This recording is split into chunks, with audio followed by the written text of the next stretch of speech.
Hello বন্ধুরা, welcome to তনুর সংসার। আজকে অফিস যাওয়ার আগে খানিকটা বিউলির ডাল ভিজিয়ে রেখেছিলাম, কিছুই না, রস বড়া করব বলে। এই রান্নাটা না আমাদের বাড়িতে আগে প্রায়ই হতো, মানে আমি শ্বশুর বাড়ির কথা বলছি। আমার শাশুড়ি মা অসম্ভব সুন্দর রস বড়া করতেন। আমি কিন্তু রস বড়ার ভক্ত নই, কিন্তু বিশ্বাস করো, বিয়ে হওয়ার পরে যখন প্রথম আমি এ বাড়িতে এলাম, তারপরে একবার আমার শাশুড়ি এই রসবড়া করেছিলেন। আমি খাচ্ছিলাম না, কারণ যেহেতু আমার প্রিয় নয়, কিন্তু কৌশিক জোরাজুরি করতে খাওয়ার পর সত্যি আমার মনে হয়েছিল যে এত সুন্দর রসবড়া কিন্তু সত্যিই আমি এর আগে খাইনি। আর তারপর সেখান থেকেই আমার রসবড়ার হাতে খড়ি। তবে মামামের পরে আমি আরও এক দুবার হয়তো বানিয়েছি, কিন্তু সেরকমভাবে আর টেস্ট হয় না। তবুও যেভাবে মাম্মাম শিখিয়েছিলেন সেভাবে চেষ্টা করি। তবে মাম্মাম বেঁচে থাকতে যে দুবার বানিয়েছিলাম তাতে মাম্মাম বলেছিল ভালোই হয়েছিল, কিন্তু আমার যেন মনে হয় সেরকম টেস্ট আমার হাতে আর হয় না। তো আবার আজকে বানাতে বসলাম, কারণ বহু দিন এই জিনিসটা আমি বানাইনি বা আমাদের বাড়িতে হয়নি। আজকে এই রসবড়া বানানোর আরও একটা উদ্দেশ্য আছে। সেটা হচ্ছে, গতকাল আমি যাব, মানে আমরা যাব আমার ননদের বাড়ি। আর আমার ননদের এটা প্রচণ্ড প্রিয় এক খাবার। তাই জন্য ভাবলাম যে এটাই বানিয়ে নিই আজকে।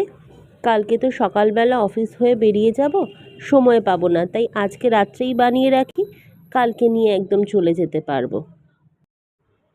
এদিকে একটা ব্যাচ আমার অলরেডি ভাজা হয়ে গেছে। যতক্ষণে ভাজছিলাম ততক্ষণে ওই শিরাটাও একটুখানি বানানোর জন্য দিয়ে দিয়েছিলাম।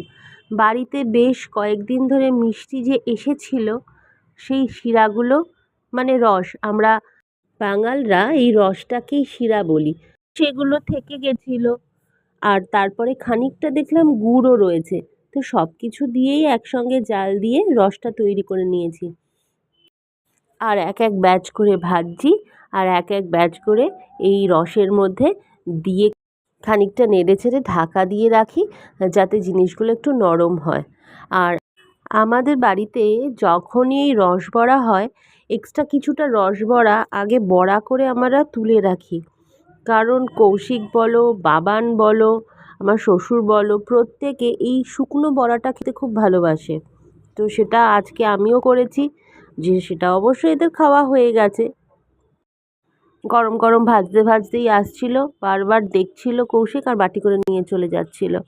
এদিকে আমিও রাতের খাবারগুলো গরম করে নিলাম, কারণ দেখতে দেখতে খানিকটা রাত হয়েছে। আজকে আর বেশি দেরি করব না, কারণ কালকে সকালবেলা তাড়াতাড়ি উঠে কাজ সেরে আবার বেরোতেও হবে।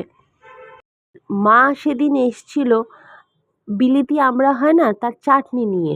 সেটা দেখো ফ্রিজে ছিল, আমার মনেই ছিল না, আজকে বার করলাম কৌশিককে দেব। প্রায় 2-3 দিন ধরেই দেওয়ার পর থেকে আমায় জিজ্ঞেস করছে ও খাচ্ছে কি না। আমি আর দিয়ে উঠতে পারছিলাম না, মনে থাকছিল না বলে, আজকে এই জন্য মনে করে বার করলাম। আর তার সাথে আজকের ভিডিওটা আমি এখানেই শেষ করলাম। আবার দেখা হবে পরের ভিডিওতে। ততক্ষণে ভালো থেকো, সুস্থ থেকো, আর অবশ্যই ভিডিওটা ভালো লেগে থাকলে লাইক করে দিয়ে চ্যানেলটাকে সাবস্ক্রাইব করে রেখো। টাটা।